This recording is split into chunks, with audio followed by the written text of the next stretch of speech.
Okay, so I just unboxed this Bowie knife that I ordered off of Amazon. And the one thing that really caught me to this was, a few things, and that's what I'm going to discuss in this video right here. The first thing I look at when I get a knife, doesn't have to be a Bowie knife, is how is the sheath, okay? There's Kydex sheaths, pretty awesome, very weather resistant, but who doesn't love a good old-fashioned leather?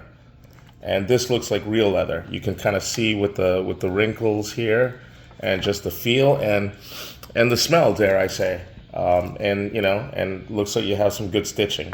So that was a cool part here. This little flare here, I guess that would tie around your leg, maybe, or somewhere. Hey, at least there's something that you can hang here or here that may come in use. But really, the most important thing is this. A lot of knives come with the strap this strap here, the fastener, coming this direction. Now what happens? When you draw it out, what's getting in the way? It's getting in the way of the draw, if you can imagine. You pull this, and as soon as you let it go, now this is going to happen, and then it's going to fall back, and it's going to rub against the blade, and in a couple years or less, this will no longer be in existence because you would have cut it through. I thought this... Okay, sorry, let's get that back there. This is a very amateur video, people. This thing here is pretty cool. Definitely didn't need it when I bought this. This was just, I'm not looking for this, but hey, look at that. A whole lot of nothing in there. There's absolutely nothing in there. But theoretically, you could put maybe some matches, maybe some pills, or better yet, a sharpening stone. That's really what's supposed to go there. But there is no sharpening stone in here. So let's get on to the actual blade, what we're all here to see. Sheaths are important, but let's unwrap this silver beauty. There's no opening here, so let's just do this.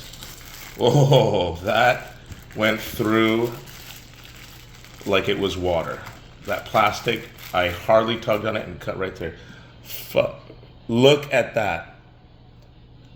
All right, that's a knife. That is a knife.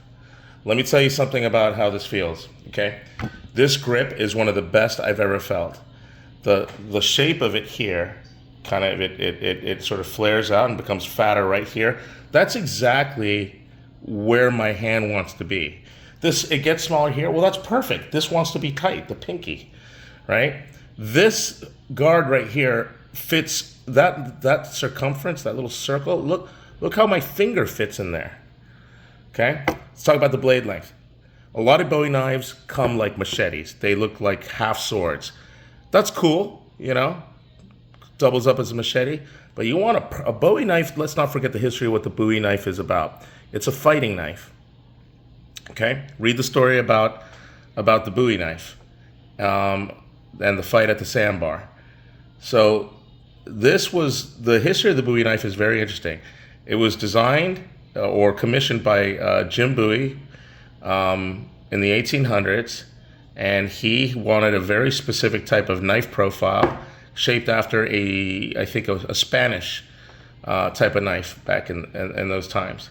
And this is what he got, the iconic, timeless Bowie knife with the false edge.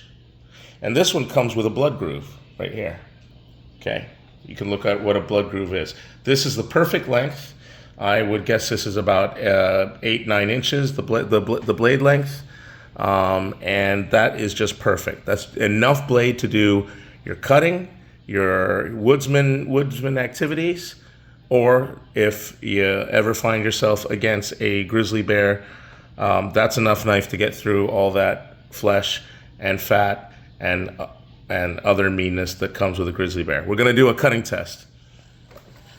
All right, this is a box that came in. Let's just glide this past to see how easily it comes through. That is easy.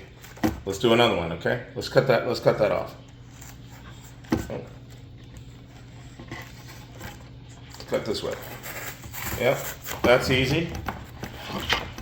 Let's do another a few cuts. That was easy. Let's cut this way. Oh yeah, that went in through. Now let's do a stab test. There's some extra bubble wrap in there, so we're just going to do a cut test right here. That went in pretty easily. Let's do another one with a cut test. It's not going to be a full strike, but just a good solid with even firmness. That went in easy. I wasn't using all my strength. I was using a little, some, because it's got a lot to go through, but otherwise it went easy. This would definitely kill. This would definitely kill. Let's do a twist in the hand. Get it to hammer grip. That was easy. Let's do a balance test. Okay, the balance point seems to be, it's kind of hard to find, but it's hovering there. Look at that. Wait, hold on a second. Let me just get it right, just right. It's hard to find, but it's right around there. Look at that, folks. Look at where the balance is. It's right. It's pretty hard to hold, but look, you can tell it's right around the cross guard. That's perfect balance. When I manipulate this, it's not forward heavy. A lot of the weight does feel like it's in the here. This is very, very thick. This is bone. Okay, this is bone.